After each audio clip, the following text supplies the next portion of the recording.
Fala pessoal, Gabriel Martins aqui do podcast Cara dos Esportes, exclusivo para o YouTube, para falar com vocês sobre a vitória do Indiana Pacers para cima do New York Knicks no jogo 2 da final da Conferência Leste, que tá sendo muito melhor do que a final da Conferência Oeste, 114-109, times que abrem 2-0 numa final de conferência, venceram a série 76 vezes, perderam apenas 6, então os Pacers deram um passo muito importante, ainda mais levando em consideração que esses dois jogos foram na casa dos Knicks, uma partida que foi muito apertada ao longo de todo o jogo, nenhum time venceu um quarto por mais do que 3 pontos, né, chegando no último quarto. Os Knicks estavam perdendo por 10 pontos com 2:25 para o fim, conseguiram voltar no jogo, a equipe chegou a cortar a vantagem ali para 3 pontos com 8 segundos para o fim. Só que o Jalen Brunson não conseguiu acertar o arremesso de 3, que gerou muitas críticas nas redes sociais, no Twitter, eu tava vendo. Eu achei que ele se afobou um pouco, ele arremessou de muito longe, ele não é um jogador que tem esses arremessos de 3 de tão longe assim, mas deu pra entender o que ele pensou, né? Como o time perdia por 3 com pouco tempo no relógio, a gente vê muitos adversários nessa situação fazerem a falta intencional para o cara poder só arremessar 2 lances livres e não poder empatar o jogo, né? Então acho que o Brunson achou que os Pacers fariam isso, mas ele não conseguiu, o arremesso não foi bom e os Pacers vencem o jogo, um jogo que vai ser lembrado como o jogo do Siakam, né? Eu falei aqui no jogo 1 que o único ponto negativo do Pacers havia sido o Siakam, né? Que não fez uma grande partida. Ele fez um dos grandes jogos da carreira dele. Tem os números dele aqui. Ele tem 39 pontos. Teve 39 pontos nessa partida. 15 de 23 em arremessos. 3 de 5 da linha de 3 pontos. Ele teve 5 rebotes, 3 assistências e um dos grandes jogos da carreira do Siakam, né? O Siakam tem uma carreira muito interessante porque ele não foi uma escolha alta no draft.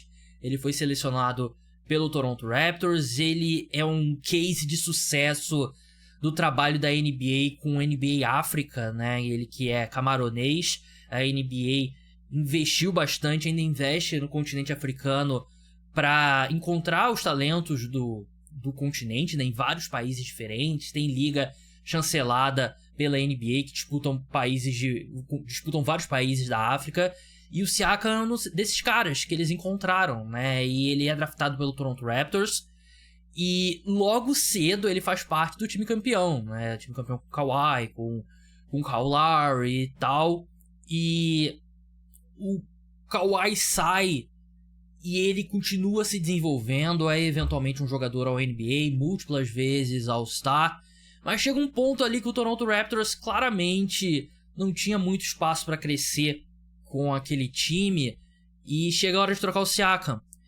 E o Indiana Pacers, a cidade de Indiana, não é um mercado grande.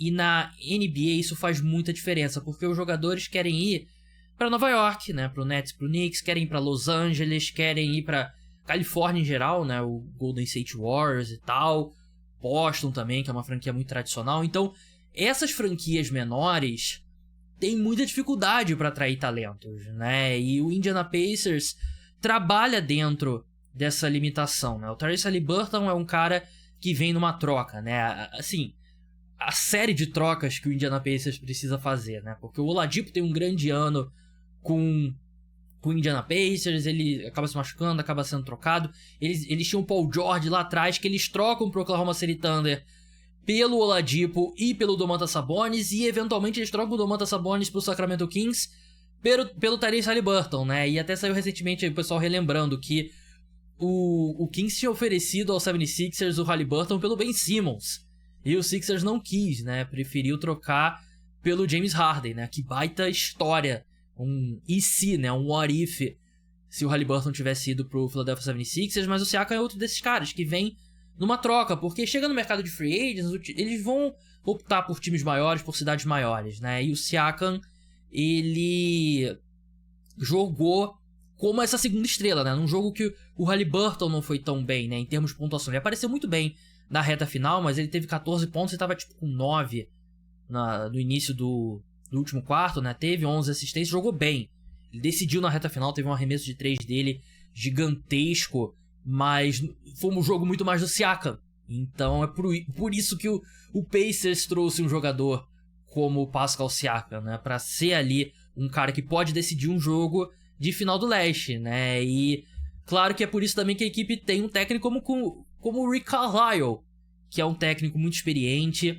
Ele foi campeão com o Dallas Mavericks. E você olha aqui o box score, ele colocou 11 jogadores em quadra, que é uma insanidade num jogo de final de conferência. Mas isso mostra que ele sabe o que ele faz, porque deu certo e vem dando certo os playoffs inteiro. E a profundidade desse elenco do Indiana Pacers, né? Tem o Mathurin, que vem jogando pouco até, mas é um bom jogador. Tem o Ben Sheppard, o TJ McConnell, o Obi Toppin, né? Você tem 4 caras que você confia, né? E ele ainda colocou o Thomas Bryant e o Tony Bradley. Thomas Bryant, que é um péssimo jogador, mas é um pouco da genialidade do Rick Carlisle e do Indiana Pacers trabalhando nas limitações de um time de mercado pequeno, né? E você olha, esse time é muito bem treinado, é um time muito bem ajeitado, e você vê ofensivamente como eles movem a bola, como eles têm opções, e realmente é um time que não tem nada de aleatório eles estarem com a série muito uma ótima posição. Eu acho que os Knicks podem vencer ainda essa série. Não acho que acabou. Eles perderam 2 jogos apertadíssimos, mas os Pacers abriram uma vantagem muito significativa e eles têm tudo para vencer essa final do leste, né? Do lado dos Knicks, né, um jogo péssimo do Karl Anthony Towns, que é a história da carreira do Karl Anthony Towns, né? Jogos importantes como esses. Ele até na reta final ele ficou muito tempo no banco. Ele terminou aqui com 20 pontos e 5 rebotes e um número importante, menos 20 de plus-minus, né? O saldo, os minutos que o Karl Anthony Towns esteve em quadra, os Knicks perderam por 20 pontos. Os Knicks perderam no geral por 5, né? Então vocês fazem a conta aí quão pior eles foram com o Karl Anthony Towns em quadra. Ele nem ia voltar pro jogo. O problema é que o Mitchell Robinson tem a limitação no lance livre. Eles começaram a fazer... O time dos Pacers começou a fazer falta intencional no Mitchell Robinson. E aí eles tiveram que botar o Karl Anthony Towns de volta. Porque senão eu acho que o Tom Thibodeau não teria colocado de volta o Towns, que vinha fazendo um jogo muito ruim. Ou o Giannunobi. Ele... Acho que 18 pontos parece melhor do que... 16, na verdade. Que ele realmente jogou. Se precisa demais dele, né? O Mikal Bridges eu achei que ele jogou bem. O Josh Hart, 6 pontos, é o que você espera do Josh Hart, né? E aí, em situações tipo o Jalen Brunson tá descansando no início do último quarto, e é o Cam Payne com a bola. Horroroso o Cam Payne, né? O arremesso mais feio da NBA atualmente. E não tem condição, né? E o Miles McBride teve 25 minutos. Brasileiro Miles McBride, né? Ele namora a Ana Zortia, modelo brasileira, né? Que tá até grávida dele.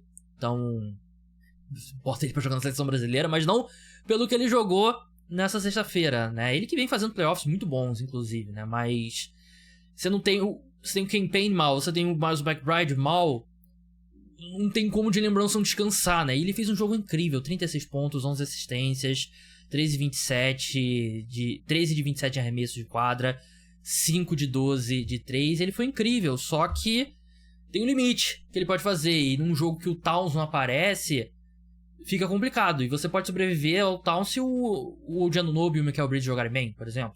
E o Giannunobi eu achei que ofensivamente deixou a desejar. E o próprio Bridges, né? Acho que 20 pontos Acho que num jogo como esse ele precisa trazer um pouquinho mais. Apesar de achar até que ele fez um bom jogo, eu acho que ele é um cara que mereceu muitos questionamentos depois do jogo 1, né? Porque ele tem essa reputação de ser um grande defensor.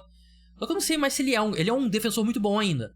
Mas ele não é mais o cara de defensor do ano, um dos melhores defensores de perímetro da NBA, né? Porque a gente viu que o Haliburton fez com ele no arremesso que empatou a partida no tempo regulamentar no jogo 1.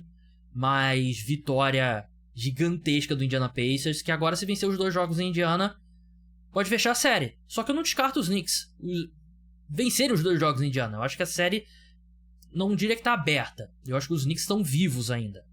Mas os Pacers estão numa situação muito boa. Pessoal, vai ter podcast Cara dos Esportes Na madrugada de domingo pra segunda eu vou postar episódio novo falando de tudo dos playoffs, falando do jogo 3 de Knicks e Pacers. Então se inscrevam no canal, sigam lá no Spotify. Melhor forma de escutar o podcast Cara dos Esportes é escutando no Spotify. Tá saindo de casa, tá indo pro trabalho, pra faculdade, pro colégio, indo pra academia, fazendo exercício, bota no fone de ouvido, vai escutando.